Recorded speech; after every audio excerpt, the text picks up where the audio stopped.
du soir est là exclu pour TPMP à 20h52 puisqu'on va revenir sur le drame de Crépol. On se rappelle un Thomas, 16 ans. D'ailleurs, c'est son anniversaire aujourd'hui, Thomas. Il aurait eu 17 ans. Exactement, qui a été poignardé. Alors, pourquoi ils m'ont mis... Alors, à la sortie d'une fête de village, 9 suspects ont été interpellés et rapidement, ce drame a pris une dimension politique, vous l'avez vu. Et ce soir, on a maître Romaric Château, avocat de l'un des suspects, qui vient nous voir, qui va nous donner sa version. Vous pourrez bien sûr lui dire ce que vous pensez. Hein. Et puis, il y a Reda aussi qui va venir nous voir. Vous savez, Reda. Vous connaissez Reda, notre ami Bellage, porte-parole unité SGP Police Île-de-France. Parce que il a des infos, comment les identités et adresses des suspects ont-elles pu être rendues publiques. Ça, il va nous dire comment, parce que ça, c'était un gros sujet. Regardez, petit récap, ils sont avec nous. Ça, c'est du lourd. C'est parti.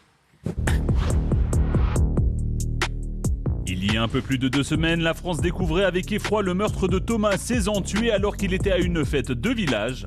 C'est un gamin très très très gentil. Et tandis que de nouvelles révélations ont été dévoilées pour tenter d'expliquer comment cette soirée a viré au drame. Et donc il y a un Thomas L qui aurait agressé un des gars de la cité, parce qu'il avait les cheveux longs, il lui a tiré les cheveux. Une enquête a été ouverte après la diffusion des noms de plusieurs suspects sur les réseaux sociaux. Au total, 9 personnes ont récemment été mises en examen dans cette affaire. Nous souhaitons effectivement que le coupable soit démasqué le plus rapidement possible. Meurtre de Thomas à Crépol, l'avocat de l'un des suspects s'exprime ce soir dans TPMP. Merci maître Romaric Château d'être avec nous. Merci beaucoup d'être là, c'est important pour nous de vous avoir, on entend tellement de choses, on aimerait avoir votre version également. Reda Bellage, porte-parole unité SGP Police Île-de-France, on a des questions à vous poser. Reda, merci d'être là. Comment les identités et adresses des suspects, déjà, elles ont pu être rendues publiques? Alors, je ne peux pas vous donner la réponse, j'ai pas la réponse, mais il y a des éventualités. Soit des journalistes qui ont eu, par leur réseau, parce que vous savez qu'il y a des journalistes qui sont proches des services de police ou de gendarmerie, soit via le parquet, soit, comme on en discutait en coulisses, il m'a dit que non, mais moi, les avocats aussi ont accès au dossier. Apparemment, là, c'était avant l'accès au dossier. Mais en tout cas, il n'y a pas forcément, c'est pas forcément les forces de l'ordre qui ont accès ou qui ont pu communiquer, en tout cas, les identités. Il n'y a pas eu forcément violation du secret de l'enquête par certains policiers. Voilà, pas forcément. Et surtout que là, on parle de policiers et l'enquête a été confiée à la gendarmerie. Est-ce qu'il y a Gilles? Reda, une des hypothèses quand même, c'est une fuite des enquêteurs envers potentiellement un ou des influenceurs ou réseaux d'extrême droite qui après auraient utilisé ça. Donc il est très possible quand même qu'à l'origine, un de vos collègues ou un gendarme soit l'auteur de la fuite. C'est possible, mais comme vous dites, c'est éventualité. Oui. Donc, toujours pareil, il faut attendre l'enquête. En France, je viens souvent sur ce plateau, les gens veulent tout de suite les réponses, veulent tout de suite comprendre. Mais c'est très difficile en fait. Et des fois, on condamne, des fois aussi tout de suite, soit les auteurs présumés, soit... des fois, il y a des victimes présumées, ce qui n'est pas le cas de Crépol. Mais voilà, Crépol, les versions changent, mais en même temps, c'est très médiatisé. Chaque média, des fois, a une version différente. Nous, les policiers, on est là, ou les gendarmes, on est là juste pour faire notre job et essayer de faire avancer l'enquête au maximum. Voilà. Pourquoi vous avez quelque chose à ajouter, Gilles? Non, mais c'est vrai que c'est la grosse interrogation, parce que je vois Reda sourire. C'est vrai que ça aurait pu être extrêmement dangereux. Je ne sais pas si Maître est d'accord avec moi, mais ça aurait pu être extrêmement dangereux que des noms-fuites, des noms de mineurs. Il y aurait pu avoir une vendetta après. Ils auraient pu être menacés. Alors, pour le coup, il faut en tout cas que l'enquête montre exactement le mécanisme de la fuite. Il va y avoir une enquête, mais symboliquement parlant, je pense qu'il est important de souligner que quand l'ultra-droite a fait cette manifestation qui n'était pas autorisée, il y a eu des affrontements avec les forces de l'ordre. Il y a eu 5 policiers qui ont été blessés. Et qui a empêché ces individus de rentrer avec des barres de fer et des battes de baseball dans la Cité de la Monnaie pour en découdre avec les jeunes? Qui? Merci. Les policiers. Voilà. Bien sûr. C'est quoi cette histoire-là? Actuellement, une centaine de policiers sont surveillés par la DGSI à cause de leur penchant vers l'ultra-droite.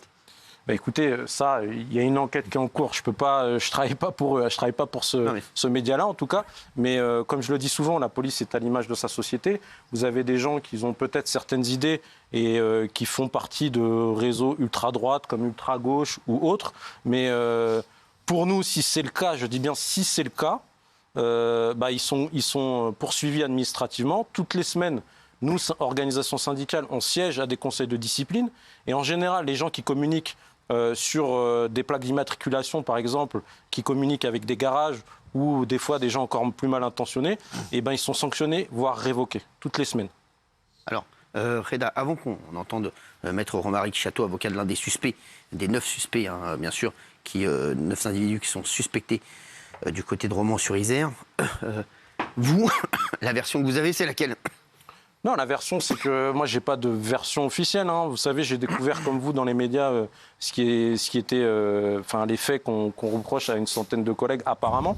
Mais moi, j'ai pas de version. Je viens juste commenter et dire qu'aujourd'hui, il faut pas faire une généralité, si c'est le cas, et que les policiers sont là pour protéger les concitoyens français. Alors, merci d'être avec nous, Maître Romaric Château.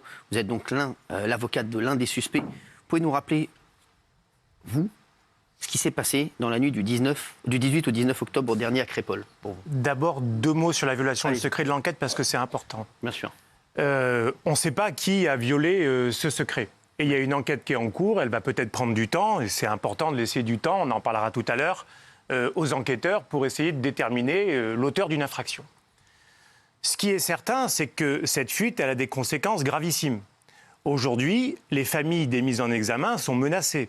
Il faut savoir que sur les réseaux sociaux circulent, par des centaines, des milliers de personnes, c'est vu, les noms, les prénoms, les localisations, c'est-à-dire les domiciles, les photos, les numéros de téléphone, les identifiants X et Facebook des proches des mises en examen. Cet après-midi, au cabinet, une dame nous appelle pour nous dire qu'elle voit son nom sur les réseaux sociaux avec des menaces attribuées, alors qu'elle ne fait pas partie de la famille d'un des mis en examen, mais qu'elle porte le même nom.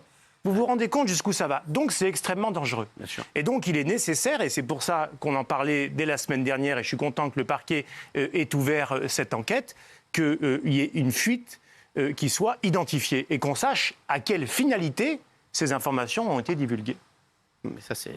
Sur le fond du dossier. Alors, bon, le fond du dossier, je ne vais pas, moi, porter plainte de la main gauche en vous disant c'est un scandale qu'on viole le secret de l'enquête pour vous dire aujourd'hui que je vais violer le secret de l'instruction. Ouais. Donc ce que je peux vous dire, c'est que je défends un des mis en examen qui conteste avoir porté un coup de couteau ce soir-là. Ce qu'on voit avec l'évolution, et le Parisien, je crois, l'a très bien dit, c'est que c'est une enquête complexe. Et il faut accepter qu'il y ait du temps nécessaire aux enquêteurs pour savoir précisément qui a fait quoi et comment. Oui. On est pour l'instant à environ 20 jours des faits. L'enquête va durer 18 à 24 mois. Bon. Donc c'est simple.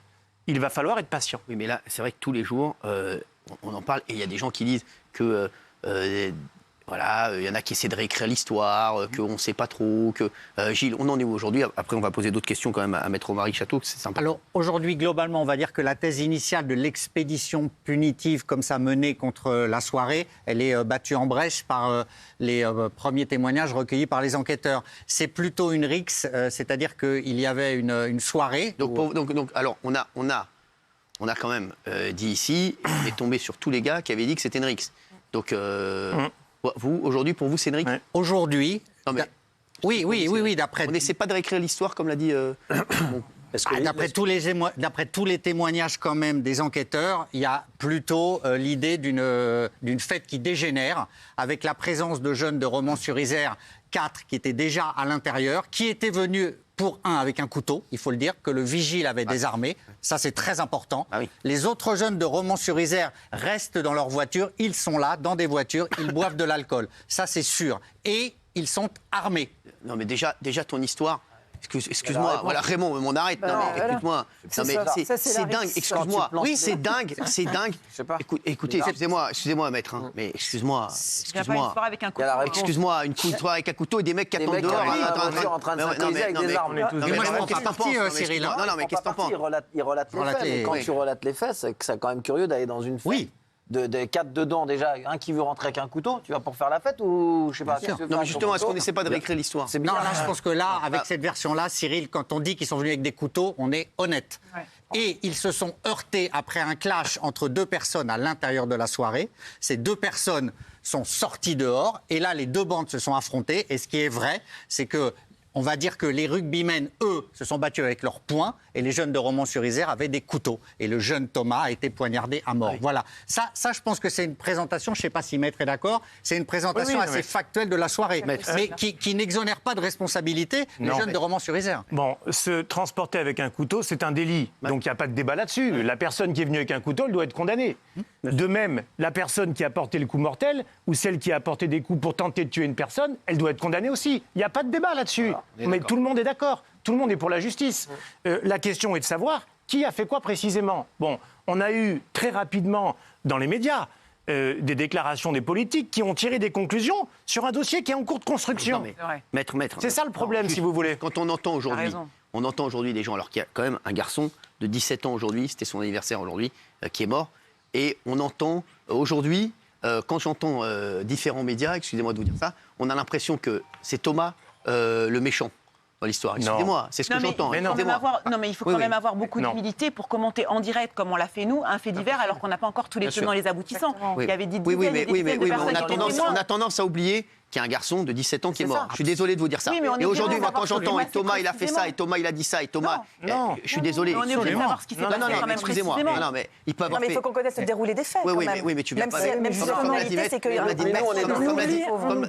mais arrêtez de dire. Raymond. Nous, on était dans l'émotion. Bien sûr. Dans les fêtes de village. Si les mecs, là, de Romans-sur-Isère, ils étaient venus avec leurs poings, il y a une bagarre, un coup de poing, deux coups de poing. Comme il arrive partout dans les villages, chacun rentre chez soi, chacun va dormir. Ce qui a déconné, là, c'est les faits, comme nous le disent Gilles, comme nous dit monsieur l'avocat, c'est que des mecs attendent dans une voiture avec des armes, un qui essaye de rentrer avec un couteau, t'as des mecs qui se battent avec des couteaux, qui tuent un jeune. Et après, nous, on doit pas être dans l'émotion. Moi, je suis désolé. On est obligé de s'offusquer. Moi, je suis désolé de vous dire ça. Bagarres, il y en a tout mais le temps, quand des bagarres. j'entends le récit de certains médias, excusez-moi, je suis désolé. On entend aujourd'hui le récit sur certaines chaînes et certaines radios. On dirait que c'est normal avec des couteaux. On dirait que Thomas, c'est de sa faute. Excusez-moi. Je suis désolé. Moi, je me mets à la place des parents de Thomas, à qui je pense très fort tous les jours en ce moment. Et vraiment, je leur redis, voilà, comme je suis à fond avec eux. Moi, je vous dis, les parents de Thomas, vous vous rendez compte quand ils entendent toute la journée les chaînes là sur lesquelles on dit c'est Thomas limite qui est le responsable non mais c'est fou. Quand on vient avec des armes blanches et avec une lame de 24 cm, c'est qu'on veut en découdre. On veut blesser, au minima blesser quelqu'un. En tout cas, comme a dit Raymond, c'est une bagarre. On vient pas pour draguer, non, on vient oui, mais pour vous attaquer. voyez bien que c'est pas la même chose de venir avec une lame et c'est prémédité parce qu'on veut tuer des blancs, comme on a dit au début, une expédition punitive pour tuer des blancs. C'est pas la même chose qu'une bagarre, certes avec un couteau, et ça c'est inadmissible. Et Thomas est la seule victime dans cette affaire-là. Juste parce que ça s'est mal passé et que finalement le mec a été planté. Attendez qu'on ait l'enquête parce que les mecs qui attendent dehors, etc. La vérité, elle est peut-être un petit peu entre les deux. Je pense que le déroulé des faits, il n'est pas tout à fait clair. On ne sait pas encore qu'est-ce qui se passe avec cette fameuse voiture qui arrive après. Est-ce que ce sont des gens qui attendaient ou est-ce qu'on a la certitude maintenant qu'il n'y a pas un autre véhicule qui est arrivé un peu plus tard dans la soirée? Ce qu'on avait dit au début.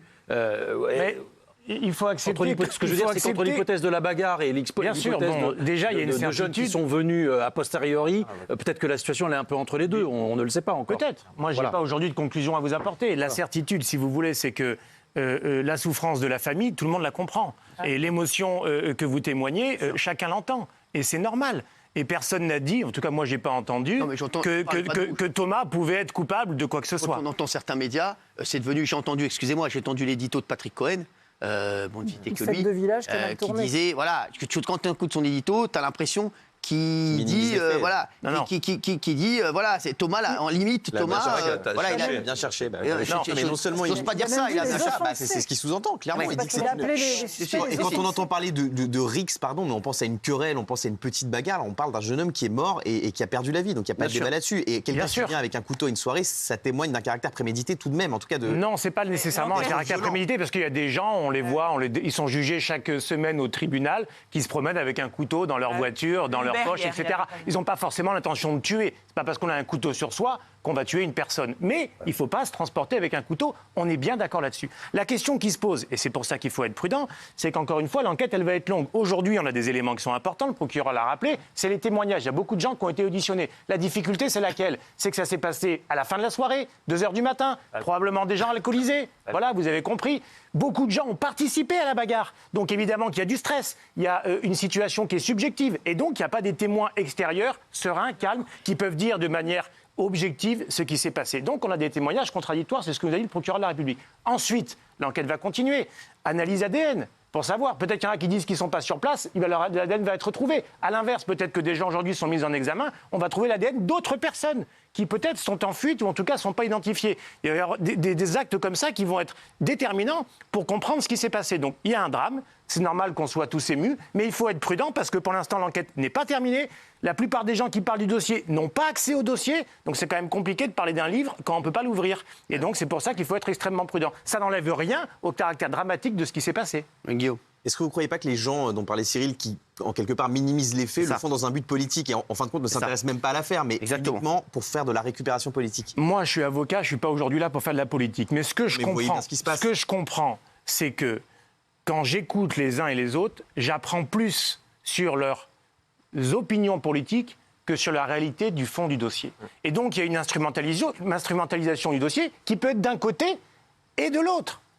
Mais en tout cas, aujourd'hui, il faut être prudent. Donc, il y a une enquête, et cette enquête, elle est plutôt efficace. Aujourd'hui, vous avez quand même 6 personnes qui sont incarcérées. Oui. On ne sait pas combien de personnes avaient un coup de couteau, avaient été armées d'un couteau. Donc c'est pour ça, si vous voulez, que quand je vois notamment les manifestations pour la justice, dont on a parlé tout à l'heure, à Romans-sur-Isère, heureusement les forces de l'ordre étaient là pour les interpeller avant que ça vire au drame. Parce qu'encore une fois, les adresses des familles sont communiquées par les réseaux sociaux. Les familles, aujourd'hui, doivent déménager pour être en sécurité. Donc on voit bien qu'il y a là, si vous voulez, une effervescence qui nuit complètement au bon déroulé de la justice. Donc la justice, je pense qu'elle avance plutôt favorablement. Il y a une enquête qui s'est passée extrêmement rapidement. Beaucoup de gens interpellés, déjà beaucoup de gens auditionnés. 6 qui sont mis en examen, 3 sous contrôle judiciaire. Maintenant, il faut être prudent. Est-ce que c'est une provocation qui vire au drame? Ça semble plutôt être l'hypothèse, pour l'instant, privilégiée par le procureur de la République dans ses communications. Excusez-moi, provocation qui vire au drame, là, c'est vous qui réécrivez l'histoire. Altercation, excusez-moi, altercation qui vire au drame. D'accord, parce que provocation, non. Pas de altercation qui vire au drame. Alors, je précise simplement, vous parliez de mise en examen, et Cyril, pour aller dans votre sens quand même, les mises en examen, c'est meurtre en bande organisée. C'est pas des mises en examen pour Rix, c'est meurtre en bande organisée. Alors là, on voit qu'il y a... client, est-ce qu'il est mis en examen pour meurtre en bande organisée? Tous ceux qui sont mis en examen sont mis en examen pour meurtre en bande organisée. Est-ce qu'il reconnaît sa participation au fait? Il reconnaît qu'il est sur place. Lui, il a participé à la soirée. Il y a été pendant 1 heure, 1 heure et demie, 2 heures. Et on voit bien là qu'il n'y a pas de préméditation. Vous n'allez pas à une soirée avec votre téléphone personnel, avec le véhicule de votre maman, pendant 1 heure, 1 heure et demie pour danser, boire, parler. Non, moi, mon client n'a pas de couteau lorsqu'il arrive à la soirée. Oui, mais c'est pour ça qu'il va falloir faire le tri, si vous voulez. Quand j'entends les Romanais avec des couteaux, non, les Romanais pas avec des couteaux. S'il y a une bagarre, peut-être, j'en ai aucune idée. Il y a une altercation, il y a une bagarre, elle se généralise. L'un des individus plus bêtes, plus dangereux, plus armés que les autres donne un coup de couteau. Mais les autres ne sont pas forcément au courant. Donc il va falloir individualiser le rôle de chacun. Et on ne peut pas dire comme ça de manière globale, parce qu'ils viennent de la Monnaie, parce qu'ils viennent de Romans, parce qu'ils sont maghrébins, ils ont forcément un couteau. Il va falloir faire le tri. Est-ce qu'au terme de l'enquête... Votre client, il a un casier ou pas? Oui, il a déjà été condamné, jamais pour des faits de violence. Il a aussi le bac, puisque vous me posez la question. Il a également travaillé en tant que frontalier avec la Suisse pour des infractions routières. Donc, si vous voulez, il faut être prudent. Bon, si dans 3 mois, si dans 6 mois, si dans 3 mois... Vous pouvez dire avec certitude qu'il n'y aurait pas de préméditation? Non, je n'ai pas dit avec certitude. Si, moi, j'ai dit qu'il faut être prudent. C'est sûr qu'il n'y aura pas de préméditation. Non, je dis que mon client... Vous dites que ce n'est pas compatible avec le fait que le client était là depuis 1 heure ou 2 heures. Ça me paraît compliqué d'aller à une soirée... avec son téléphone, avec son véhicule, d'y être pendant 1 heure, 1 heure et demie, à boire, à parler, peut-être à danser, peut-être à draguer, alors qu'on sait qu'on va tuer quelqu'un. Bon, moi, ça me paraît contradictoire. Mais l'enquête, on verra ce qu'elle démontre. Moi, je vous dis ce que j'en pense sur des éléments qui me paraissent plutôt logiques. Voilà. Ensuite, si dans 1 mois, si dans 3 mois, si dans 6 mois, on apprend que finalement, l'auteur du coup de couteau mortel ne vient pas de la Monnaie, ne vient pas de Romans, mais d'un village alentour, qui ne s'appelle pas Mohamed Karim, mais Julien Vincent, qu'est-ce qu'on fait? Bon, on voit bien qu'on sera allé beaucoup trop vite en besogne. Et donc, il faut être extrêmement prudent avant de tirer des analyses de société. On est tous bouleversés par le drame. Et c'est pas parce que je suis avocat d'un mise en examen que j'ai aucune pensée pour la famille aujourd'hui.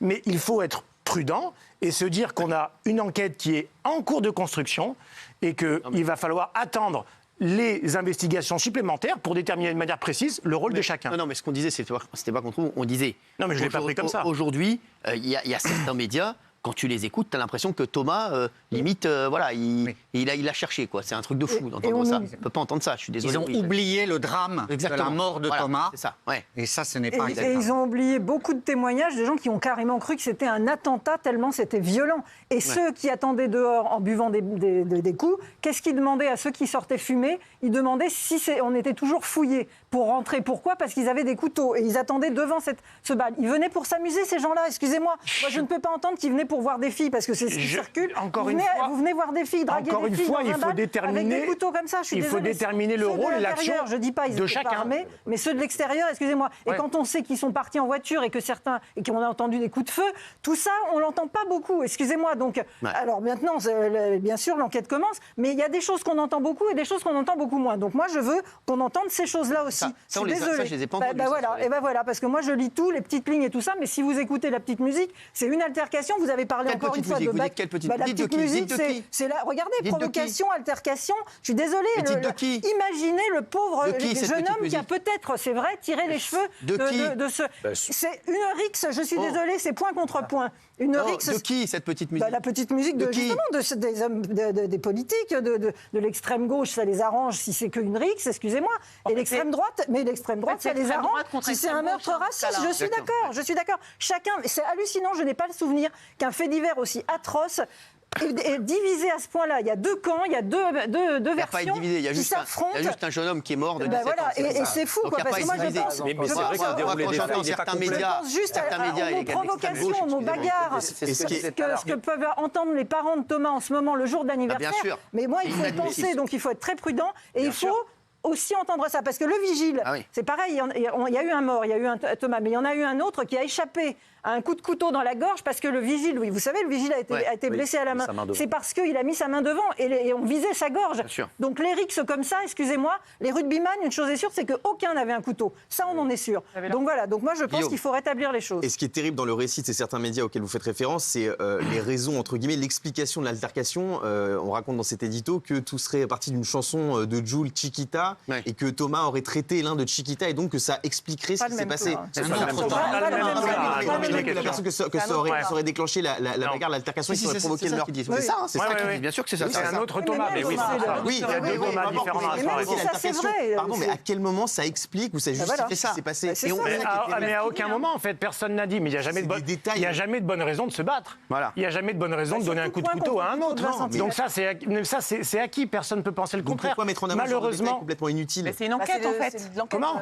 Pourquoi mettre en avant ce genre de détails complètement inutiles, comme si ça justifiait presque ce qui se passait? Mais non, pas du tout. C'est pour dire qu'il n'y a pas de préméditation, qu'il n'y a pas des gens qui sont allés là-bas pour tuer, et que c'est parce qu'à un moment, comme ça arrive souvent, on l'a vu au 14 juillet, on le voit dans des fêtes de village, on le voit dans les férias, on le voit entre supporters, que l'alcool, les égos froissés, et ben vite on arrive au coup de poing et parfois au coup de couteau. Merci. Non, juste ce qu'on veut dire aussi, c'est pour moi, ceux qui ont tort, c'est ceux qui avaient les couteaux. Si ça avait été les rugbyman qui avaient eu les couteaux, pour moi, c'était les rugbyman les fautifs. Et aujourd'hui, c'est Thomas qui est mort aujourd'hui. Je suis désolé. Voilà, donc on ne vient pas à une soirée avec des couteaux, c'est tout. Il n'y a même pas de débat. Pour moi, c'est vraiment, il faut s'arrêter là et terminer. En tout cas, on pense fort à la famille de Thomas parce que c'est son anniversaire aujourd'hui. Merci en tout cas, maître. Merci. Merci à tous. Tout de suite, Montjuil sur C8.